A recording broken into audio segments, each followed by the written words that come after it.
Parliament തിരഞ്ഞെടുപ്പിൽ കോൺഗ്രസിന് വിജയം സുനിശ്ചിതമാണെന്ന് ഡിസിസി പ്രസിഡന്റ് എ ശുക്കൂർ.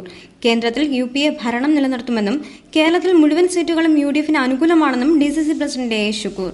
നമ്മുടെ ജില്ലയിലെ 2 പാർലമെന്റ് സീറ്റുകളും ശ്രീ കെ.സി. വേണുഗോപാലും ശ്രീ കൊടിക്കുന്നിൽ സുരേഷും നല്ല ഭൂരിപക്ഷത്തിന് ഇത്തവണ ജയിക്കുക ഒരു സംശയവും ഞങ്ങൾക്കില്ല.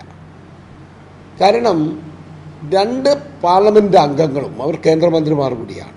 അവർ പാർലമെന്റ് അംഗം മാത്രമായിരുന്നപ്പോഴും കേന്ദ്രമന്ത്രിമാരായിരുന്നപ്പോൾ അവരവരുടെ നിയോജക മണ്ഡലങ്ങളോട് ജനങ്ങളോട് അവരുടെ താല്പര്യങ്ങൾക്കനുസരിച്ച് പൊതു താല്പര്യങ്ങൾ ജനങ്ങളുടെ താല്പര്യങ്ങൾക്കനുസരിച്ച് പ്രവർത്തിച്ചവരാണ്. ഞങ്ങൾക്ക് അഭിമാനം തോന്നുന്നുണ്ട് ഇവരുടെ പ്രവർത്തനത്തിൽ.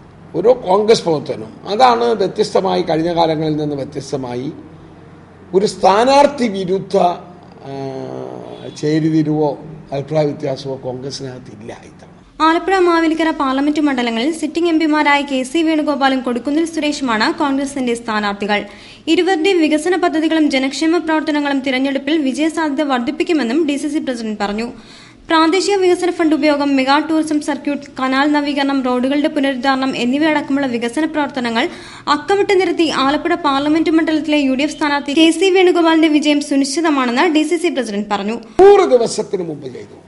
ഈ നാട്ടിലെ പാവങ്ങളുടെ ക്ഷേമ പെൻഷനുകൾ, കുടുംബ പെൻഷനുകൾ, മറ്റു തരത്തിലുള്ള വേതനങ്ങൾ എല്ലാം 50 രൂപയുടെ വർധനവാണ് ഇടതുമുന്നണിയുടെ 5 വർഷക്കാലം ചെയ്തതെങ്കിൽ ഞങ്ങളുടെ കാലത്ത് അത് ഇരട്ടിയും അതിലധികമായി. ഉദാഹരണത്തിന് 250 രൂപയാണ് അവരുടെ കാലത്ത്. 200-ൽ നിന്ന് 250-ന്റെ വർധനമാണ് 5 വർഷം കൊണ്ട് ഈ തൊഴിലായ്മ വേതനമായാലും കർഷക തൊഴിലാളി പെൻഷനായാലും മത്സ്യത്തൊഴിലാളി പെൻഷനായാലും അഗതികളുടെ പെൻഷനായാലും വിധവകളുടെ ആണെങ്കിലും ഈ വികലാംഗരുടെ ആണെങ്കിലും കിട്ടിയിരുന്നെങ്കിൽ ഇന്ന് അത് 700 മുതൽ മേളിലോട്ടാണ്.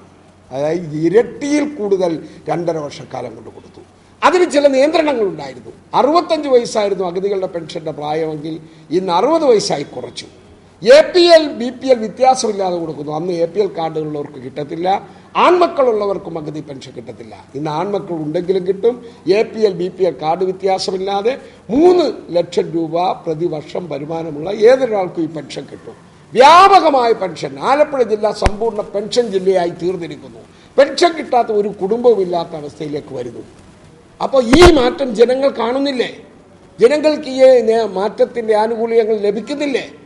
അപ്പോൾ അവിടെയാണ് ഒരു ഗവൺമെന്റിനെ കാണേണ്ടത്. അപ്പോൾ ജനസമ്പർക്ക പരിപാടി മുഖ്യമന്ത്രിയുടെ ഇത്രമാത്രം ജനങ്ങളെ മനസ്സുകൊണ്ട് സന്തോഷിപ്പിച്ച ഒരു പരിപാടി വേറെയുണ്ടോ?